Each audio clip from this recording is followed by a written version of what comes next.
So why is it hard to build a self-driving car? Because you just can't get into an accident. And it requires a lot of validation and a lot of stuff to be done in a self-driving car, right? Things like the systems that are critical to businesses, for them to be accurate is a necessity. It's not an option.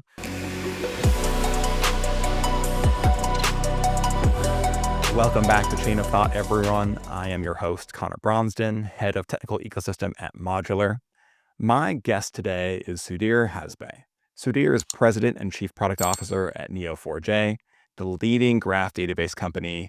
They have more than 200 million ARR in business. They are valued at over $2 billion, and their technology is embedded in 84 of the Fortune 100, including Walmart, Uber, Airbus, BMW, and many more. Before Neo4j, Sudhir ran product management for all of data analytics services at Google Cloud, where he oversaw BigQuery, Looker, Dataflow, and actually led that Looker acquisition. And all of that has informed his thesis on how AI and data are flowing today. And that is that while we all talk about hallucinations in AI and blame them on the model, they're predictive text machines after all, we need to stop treating it like a model problem. It's fundamentally a data architecture problem. It means that we're not supplying the model the right context, the right memories. And the fix isn't better prompts or bigger models, it's knowledge graphs. Sudhir, welcome to Chain of Thought. Excited for this conversation.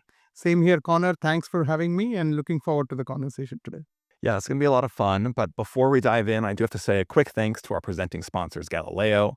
If you're building AI applications and need to understand why your models are behaving the way they are, Galileo's eval intelligence will help you debug, evaluate, and monitor your LLM systems.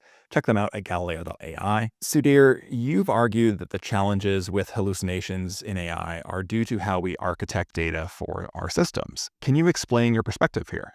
Yeah, first of all, I want to decouple the consumer AI versus the enterprise AI, right? That's one of the big things. A lot of these large language models have been trained in publicly available information.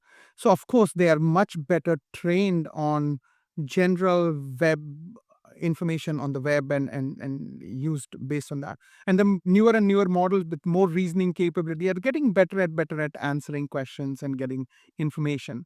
But the enterprise AI is completely different. In enterprises, you want to use your enterprise knowledge to power the agentic or AI systems, and these models have not been trained on that information. And training a custom model or even fine tuning models is actually an expensive proposition. You're not going to go ahead and give your enterprise IP and knowledge in many cases to some of these models.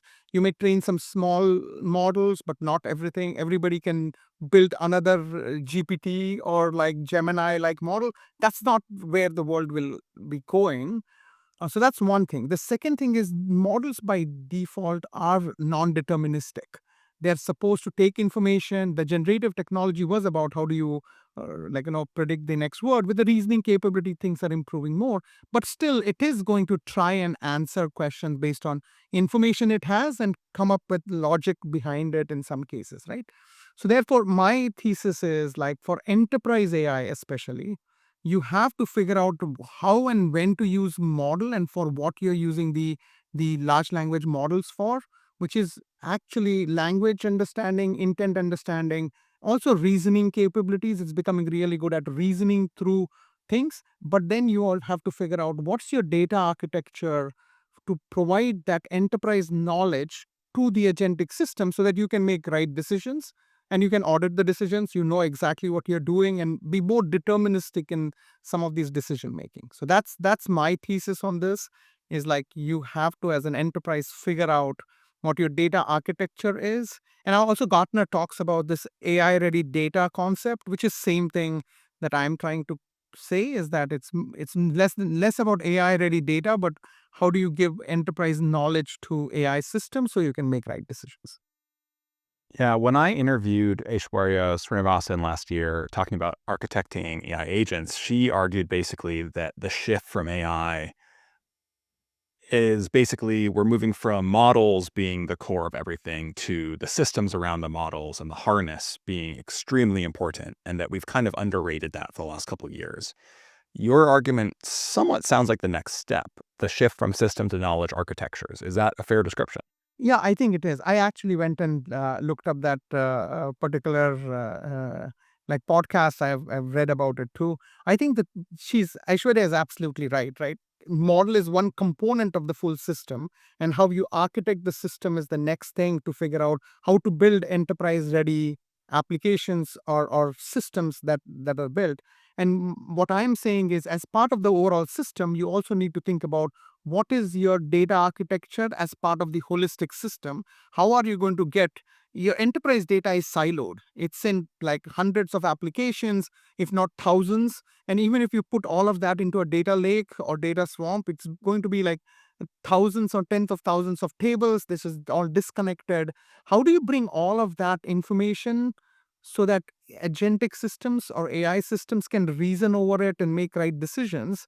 You need to figure that out. And I think that is the problem to solve as part of system architectures. How these things systems come together would be, what is your data strategy and how is the data going to be represented, constructed, so that like models can actually leverage it best into making decisions. So, one of the great things about data lakes or data swamps is how evocative that imagery is. Yeah. But those clearly aren't working effectively for AI agents today. Yeah. What's the right model of knowledge application or databases to provide AI agents so they can actually reason over them effectively? Yeah, I think I would say, if you think about like data lakes, like having all data, even if it was like, first of all, data is siloed in very different systems. Even if you put it into data lakes, having a lot of tables and letting agents go, like go into the system and figure out what you want to go do with the data and find the relationships between data yourself, is not going to work, right? So there are different patterns and practices we see where customers are leveraging like knowledge graphs for. And I think one of the patterns that we've seen is this, using it as a semantic map. Like we've been working with customers like EA Sports, and they did this where they use Snowflake for all of their data lake. Like they have like massive amounts of tables and all, and the users want to go ahead and ask business questions, get answers and all. And the big challenge is like, hey, it's all over the place, it's massive amounts of data, but you want to be able to figure out what is the right data set, what domain is it in, what is the interrelationship between different data assets. And this could be, in this case, it's a lot of it is in Snowflake, but in many other cases, it could be across in different systems. So I think using a knowledge graph to go ahead and map your like estate, like enterprise estate, of what dependencies are, what things are going on in what tables and how they are related to other tables, plus what is your semantic model, which is ontologies about like what does this particular word mean. In EA Sports case, it would be like when you say FIFA, it could be the FIFA 26 game, it could be FIFA last year's game. In the context of the user, what does that different game means? Americas could mean US, it could mean North America, it could be everything. So I think understanding what those meaning of words are and having that into the semantic map then helps agents make much better decisions. So rather than throwing like, hey, here is all the tables and columns and go figure out what you do, you use a pattern wherein you go ahead and talk about, here is your semantic map of what each different entities means, and then let it reason over that, and then you can go ahead and convert that into a system that can actually give you accurate results and accurate answers, right? So instead of a data lake, it's more about mapping all the inflows of that data in an effective way. So maybe it's the river of data and that rolls into that lake that becomes the holding area is what you need to map so the agent can understand the inflows and how they relate to one another. Exactly. And also, it's not just about data lakes. The way I think about it is, every agentic system actually needs like 4 to 5 types of data assets to make sense out of the enterprise environment, right? Like let me show you something I was putting together last week. We had a customer conference, and I was trying to share like how to think about enterprise estate. And if you think about it, you have information, a system of record of present, which is the operational databases where you have real time data, things are coming in. When you do a transaction on your credit card, it goes into system of record. That's where the latest information is. You need to be able to access that. You need to be able to know what it is. Then you have your analytical systems, which are system of records for the past, which is what's the historical view of your data. You want to be able to get to that, and that is in siloed in, like, let's say it's Snowflake or Databricks or like large data lake environments that you have. Then you have memory, and we'll talk more about memory and context graphs. But memory is more about what is the short term, long term state of the agents, what agentic workflows, and what are the state of that. And then context about everything when you make decisions. What's not stored in system of record and system history, it's going to be all over different systems and interactions, and how do you capture that? And so when you think about like what agents really need is they need this knowledge graph layer or enterprise knowledge layer, which incorporates all of these different aspects, which is metadata, the semantic map, what is the domain information and reference data. You may need some kind of virtual access. You are not going to move everything into one single system. Like breaking silos doesn't mean you move everything into one new system and now create another silo. It's more about, hey, you can do a virtual access around it, and then your ontologies and memory and all. So I think the whole idea is, how do you understand your enterprise estate, make it available for enterprise agentic platform to get access to all these different types of data, but one layer that understands all of it and maps it out. So agentic systems can come there and figure out where they need to go to do what activities and all that. Yeah, I think we started with a more simple reg system was what everyone is using a couple years back, right? And we've since called it dead, but it's more like it's evolved. We started with, chunking our documents, embedding them as vectors, doing similarity search. And a lot of teams are still running that playbook to some extent. Yeah. But where are you seeing it break down as you try to access this entire corpus of enterprise data? Yeah. I think, see, if your use case is very simple, your documents are very simple, you vectorize them. And vectorization is what? It's basically you're taking a large document, chunking it into smaller, like, chunks, and then storing them in it. And then you vectorize it, create embeddings. And then when you have a question, you try to find a very similar, like whatever the question user is asking, you do a similarity search in the vector space.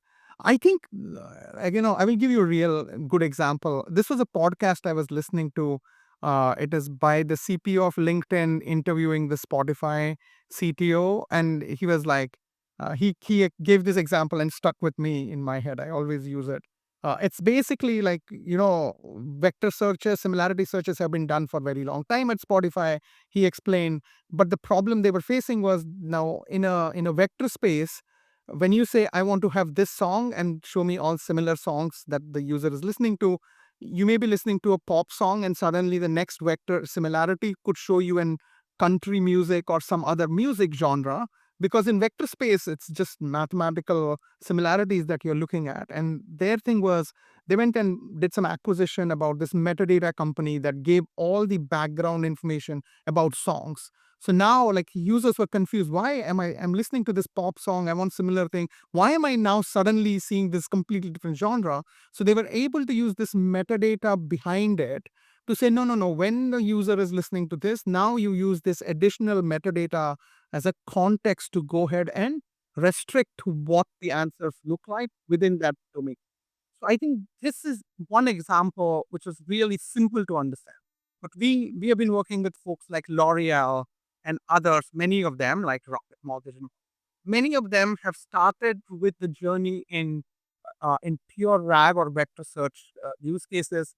The accuracy is around 60-65%. There are different, research that is done in that range by using Graph and GraphRAG, which is, when I say GraphRAG, it is a combination of, I can do a vector search, and then I'm applying a filtering layer with all the other metadata as a graph layer on top of it.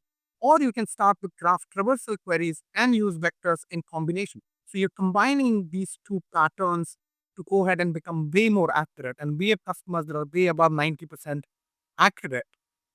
And the next thing that I have seen, which is even better, is now with reasoning engines, like you just don't have to do like text to cipher or pure vector search as a pattern. What we are seeing is like because of reasoning engines now have ability to give tools to it, you can refine the and get more accuracy over a period of time by adding more targeted tools.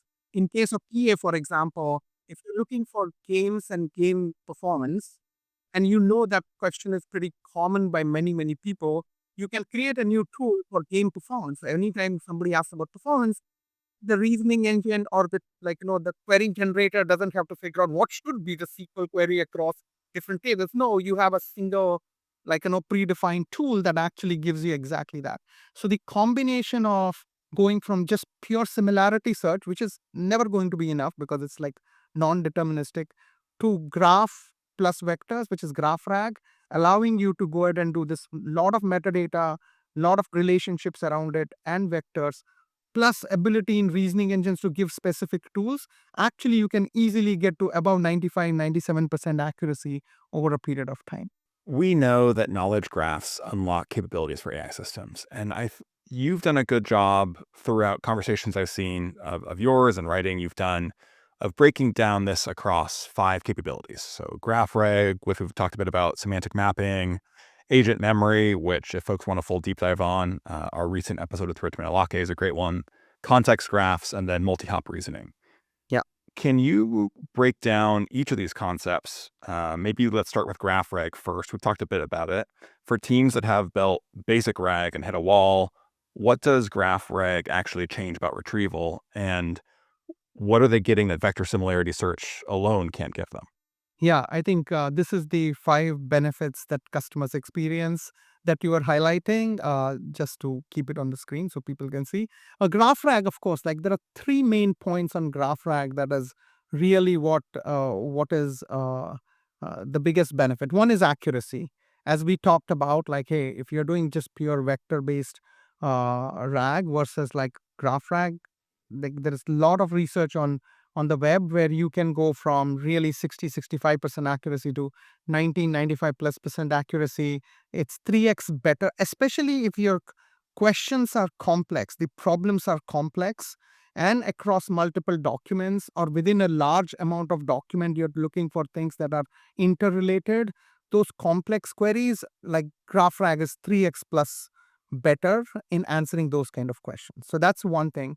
The second thing is it's easier to develop with. Like it's super hard to visualize, understand a vector space, right? Like if you think about if you are looking at a customer and you said 2 customers are similar, and you actually did that when just like vector embedding search about something, it's super hard to visualize and figure out what a vector looks like versus in graph you have a complete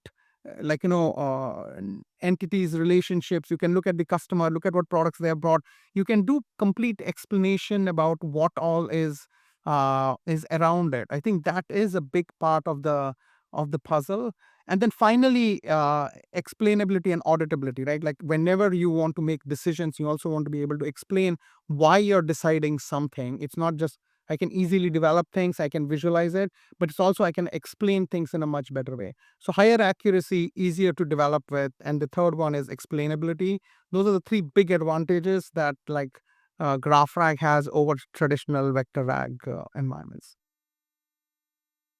Thanks for that. That's super useful explanation. And for those watching on YouTube, hopefully this great breakdown that Sudhir is showing is helpful. So, okay, GraphRag. Next we have this idea of semantic mapping of information. We've talked about how this enables agents. Why is this so important? Obviously, it's interesting because it solves a problem we constantly hear from enterprises. Our data is in 50 different systems and nothing talks to each other. You're not asking them to move all their data. You're asking them to map the river system from which all their data flows. Yeah, that's correct, Connor. I think, let me see if I can pull up one more slide. This is the one which is interesting. There are 3 patterns we see with our customers as they look at building agentic systems, common architectures, right? The first one is what I call the semantic layer or semantic map architecture, wherein you don't move anything. You keep all your systems where they are, but use knowledge graphs as a primary way to understand your enterprise domain, You understand where what data is, where what decisions are being made, and what is the reference information maybe for some of the data sets that you have. So between reference data, between your metadata and the map of where what is, now agents can go to this system to understand what the landscape looks like, but to actually make decisions and all, it can go to the original systems where the data is. And so in this case, if you look at it, the knowledge layer is sitting on the side and it's not part of the actual decision making process, other than giving you reasoning capability for agentic systems.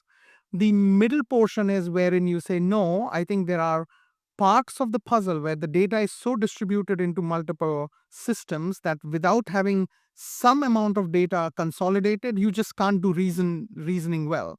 So if your customer information is split between 20 systems and you have no single view of customer, you need to bring these things together and what relationship they have with different things so that you can reason over it more consistently. And this example would be if you were, let's say, Salesforce or one of the other companies, anybody who uses Salesforce in your environment, we are a customer of Salesforce. You have the Sales Cloud, you have the core CRM system, there's Marketing Cloud, then there is the Service Cloud. All of these systems are different. And then if you want to get a single view and then decide like, hey, when a customer calls for support, what has the person got? Where did they come from? What products have they bought? If you want that kind of consolidated place where you want to reason across multiple things, you could put some of that data into the knowledge graph layer. So you basically say it's semantic map plus some domain data falls into that.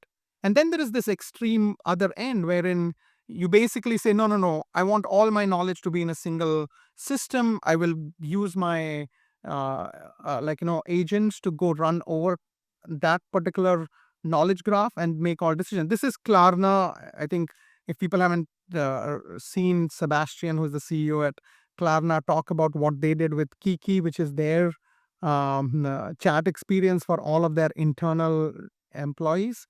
They were able to get significant, they got rid of a bunch of SaaS applications. They built everything on top of this knowledge graph layer. In this scenario, they did move all of their knowledge in the company to one single knowledge graph layer and built everything. So I think there are three of these patterns. But I think what I see mostly people start with is either number one or number two, which is combination of one and some part of the data. That's where I think we see a lot of adoption from. I think a question that folks who are maybe newer to agent development might bring up here is, okay, great. We've done the semantic mapping. We're starting to have an understanding of where information lives. How is this different from a context graph that I want to enable my agent with? Yeah, I think that's a great question. There's a lot of discussion about memory and context graphs. So let's talk a little bit about both, but let's start with context graphs. Like context is very simple. Like if you are an enterprise B2B environment, right? If you're selling to enterprises, let's say, you have a like CRM system that you'd use. Let's take Salesforce in this case. Salesforce is a system of record for decisions. What does that mean? You basically come in and say, hey, there is an interaction happening between the salesperson and their customer about, hey, we would like you to use our product. They come back and say, hey, but my budget is only X. I can only buy at this price, but this is our pricing. There's a lot of negotiation back and forth happening between the customer and the salesperson. That's happening, let's say, in emails and all. Then there is additional stuff happening between the seller and the internal, their management chain. Maybe on Slack, they're talking about, hey, do I need, can I go ahead and give them this much discount? Seems like a really high potential customer. In future, they can grow to a really massive customer for us. That interaction is happening in Slack. And at finally, let's say the sales leadership says, okay, fine, give them an above normal discount so that we can get them started or whatever. So that happens. Now, the system of record is going to store the decision, which is like, okay, the discount approved was this, and this is what it is. But all the context graph talks about is context graph is the decision like that was made, which should be recorded, but also the context of the decision, which is not in the systems anymore, which will be important for future decision making for autonomous agents. So this all interaction that's in email and in Slack, can you codify that and put it into the graph so that you can now say why was this customer given a above normal approval, and here is the additional context for it.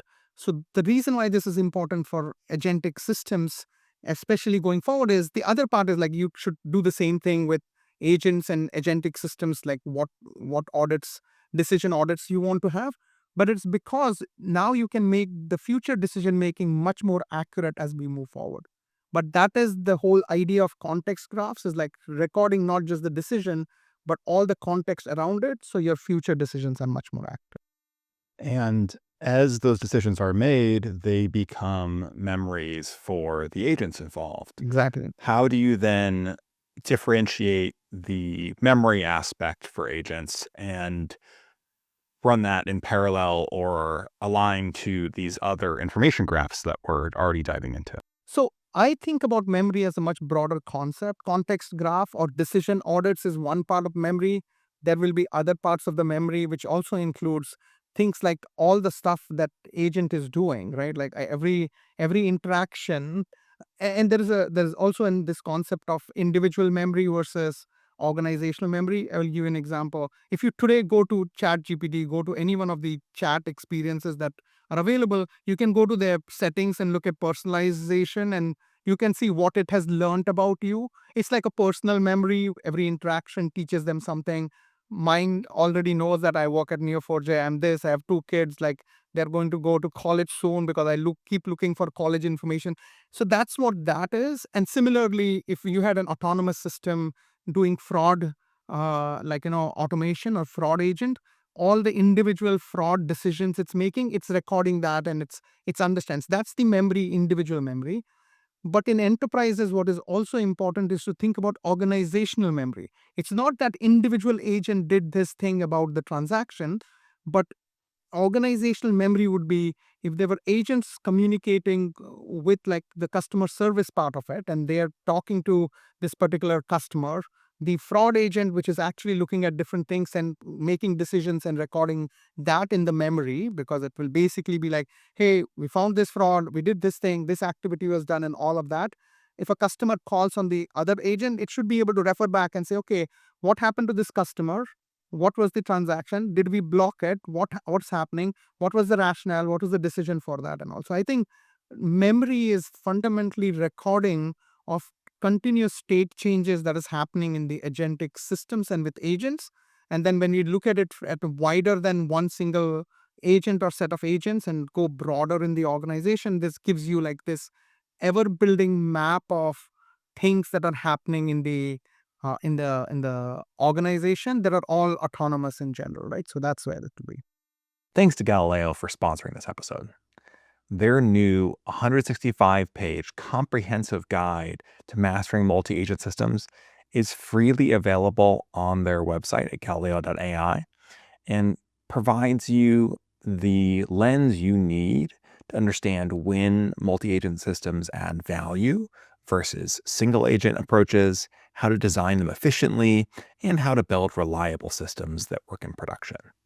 Download it for free at the link in the show description to discover how to continuously improve your AI agents, identify and avoid common coordination pitfalls, master context engineering for agent collaboration, measure performance with multi-agent metrics, and much more.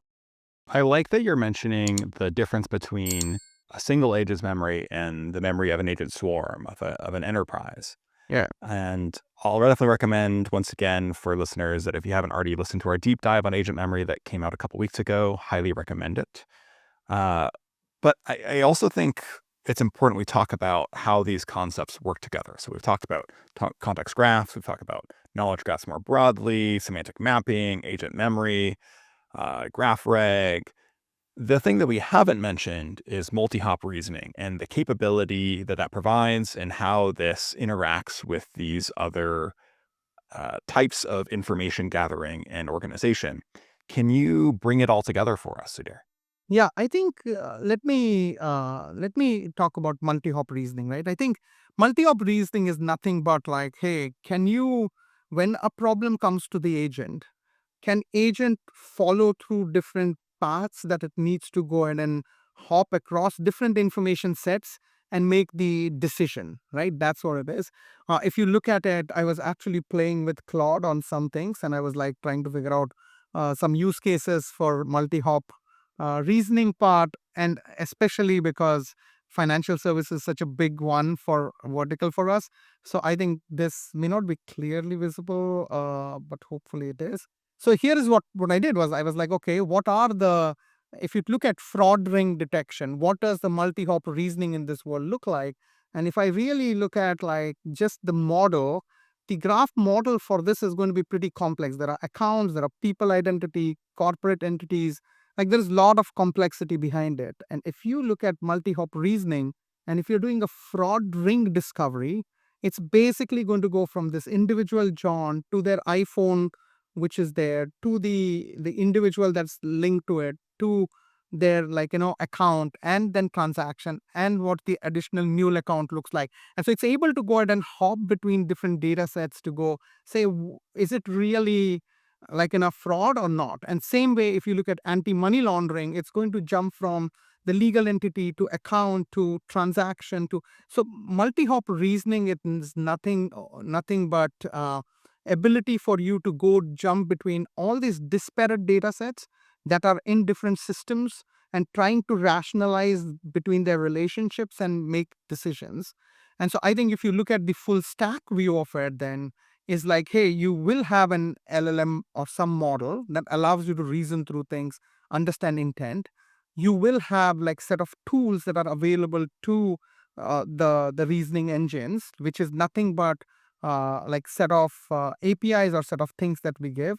And there is like this whole knowledge graph layer that brings all the data together, where you can reason over all of the complex data assets that you have. So I think a combination of these is actually going to give you the best way to build agentic systems then.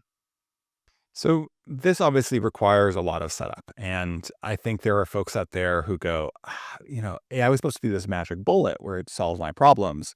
I have all this infrastructure work to do. And longtime listeners of this podcast will know that we've been talking about those challenges for 2 years almost now. But, bear with me here. Obviously, maybe I can just do one or two of these, and it'll be fine. The models are getting so much smarter. I'm not going to get these hallucination problems that others are, because the models are so much better now. What would you say to those folks who are maybe looking to skip a couple steps in their infrastructure build up? Yeah, I think what was it? I was just looking at some data in the industry. 95% of AI projects are still not hitting the production grade deployments. I think it's, if you look at Gartner's number, it is like 60 plus percent never even go from POC to the next phase and all of that. So I think the problem is for simple use cases, simple document, I want to search something, it is easy to go ahead and take the shortcut and figure something out. But in enterprises, when you try to solve problems which are more complex, it's going to require you to go ahead and look at a system. I come back to Aishwarya's point. I agree with her. Is like, you need to have a systems approach rather than a model can do everything and I'm going to go solve for it.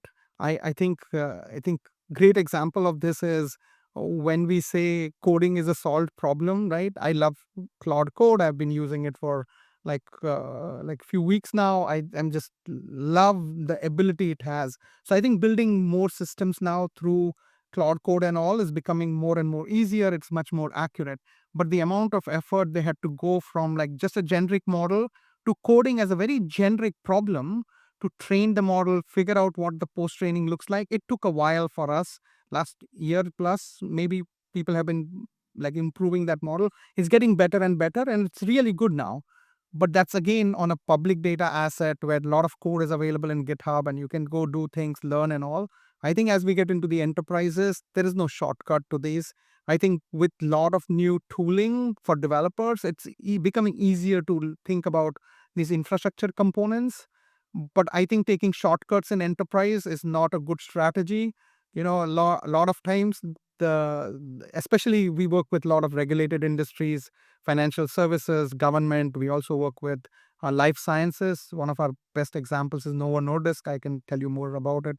But all of these different companies do need like reliable AI systems that can be audited, can be like this. So I would not take shortcuts. I would focus on accuracy. I think the bar right now is like accuracy and auditability or explainability. And if those things are good enough for your use case, then it's great. You should build the simplest system possible for you to go get your results. But like a lot of enterprise scenarios are more complex than just let me do a vector search and find a document. That's not the only thing you do. Yeah, I think it's very interesting to compare the risk tolerance of enterprise businesses that are serving major, maybe B2B customers or millions of users around the world to folks who are working with OpenClaw, for example. And I'm not trying to trash OpenClaw. Very, very cool project. I have a friend who's a maintainer there. He's gone to now sometimes shipping like 1,000+ commits a day, and throughput isn't everything, but it's interesting to see their approach where they're saying, look, we are going to refactor our code constantly. We're just going to keep building Yeah. forward. We're going to churn code. We're just going to keep redoing it. And our speed and velocity is going to solve the problem. And they're able to do that because it's an open source project. They have an army of folks who are looking at security, and they have different rules around what they need to hit. Whereas if I'm a fintech company and I have major regulatory concerns, it can be a very different model for what my risk tolerance is and what I need to achieve in production consistently. Yeah. And one of the big problems that comes up when this infrastructure isn't properly set up is hallucinations that impact customers, impact internal teams.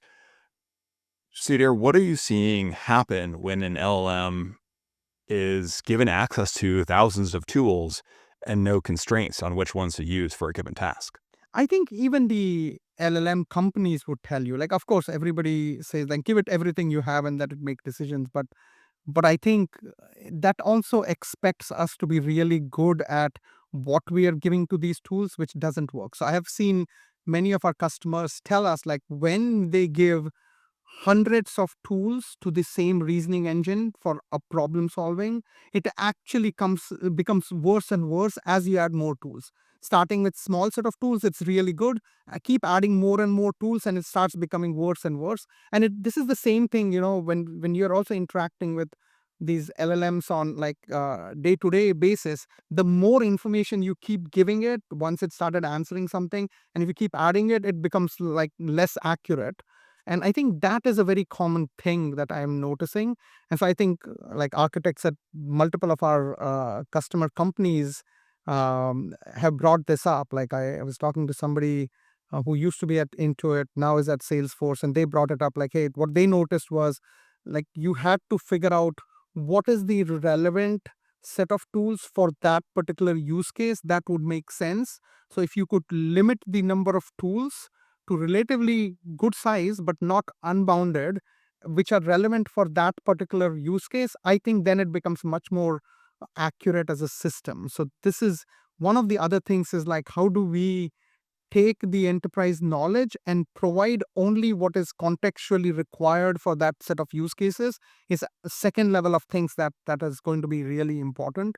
That will allow you to have much better business validation for the use cases that you have. Like get me customer information as one step of the agent is different kind of information for fraud versus like I want to do some kind of a marketing campaign for that particular customer. Like it's different things. And if you had tools that were like similar looking but for different scenarios, it will not be able to go ahead and reason over it. And also the second thing, Connor, I think is interesting is just giving tons and tons of stuff to LLMs is only going to drive a lot more tokens and cost. It's going to be cost prohibitive, right? Yes, you should give everything to it, but if it is unnecessary, irrelevant information, you're just increasing your tokens for no reason in the whole system. So I think it's accuracy plus cost management are the two sides of this thing where having good layer of um, set of things across your use cases would be an important thing to focus on.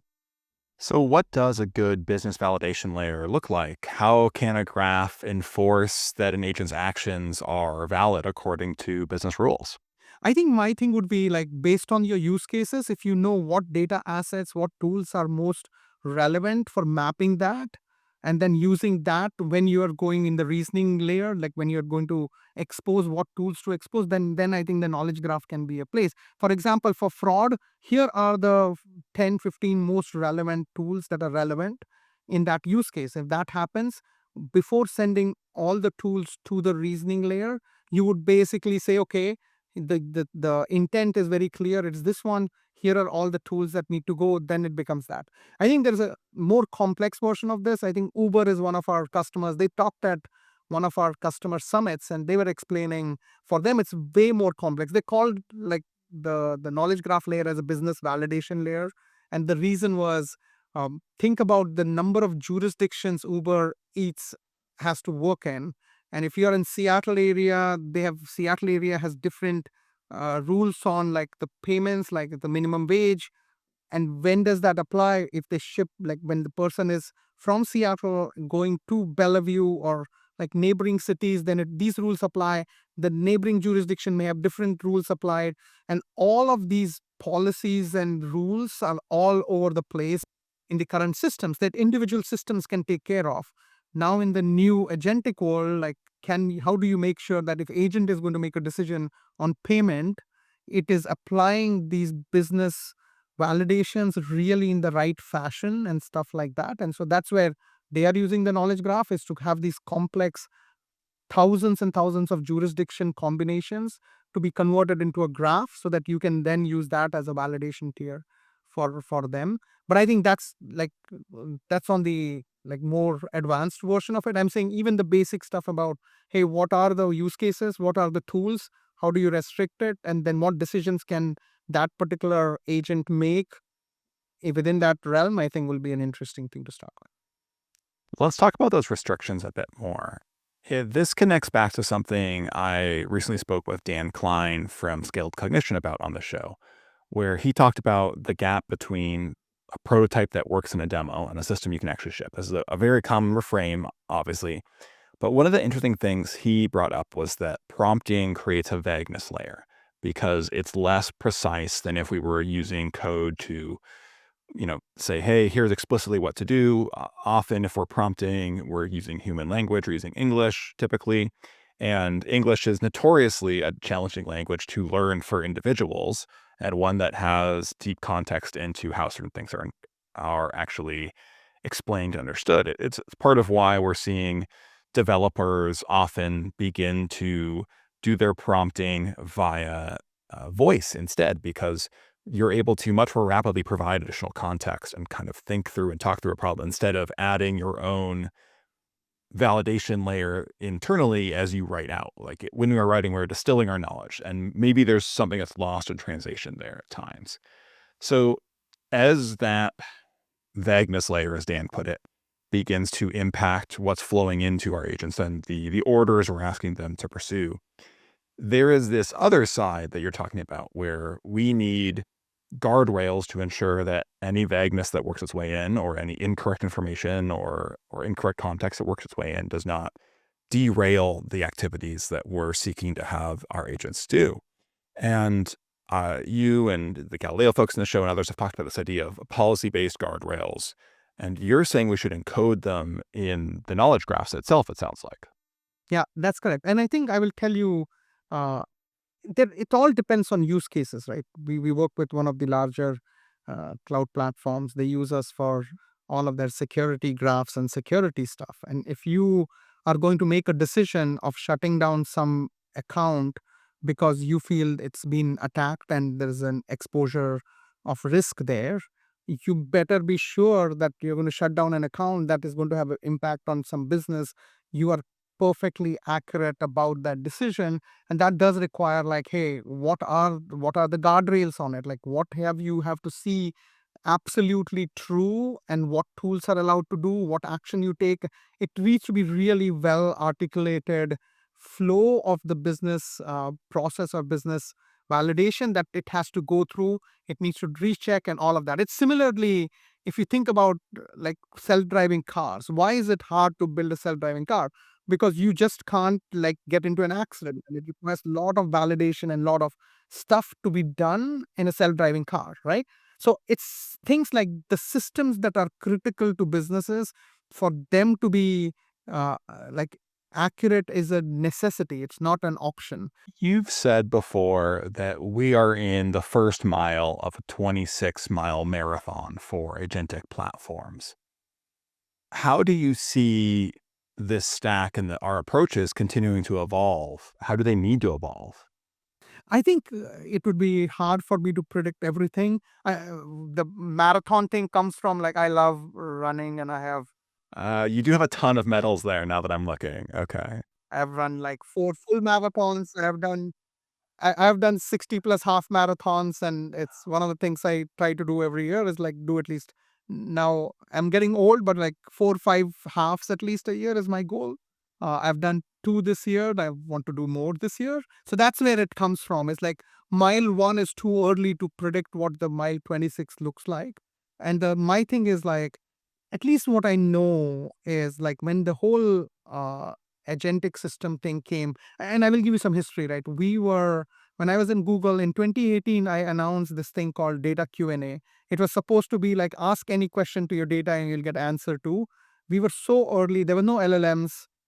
We had the internal system called Analyza, which is what Google was using in different experiences. And one of the problems it had was it just didn't have intent understanding. It couldn't understand your intent. And so intent was hard coded. So whenever you said something, if this was the intent, you do this. It's like purely like rule based, like really not an extensible system.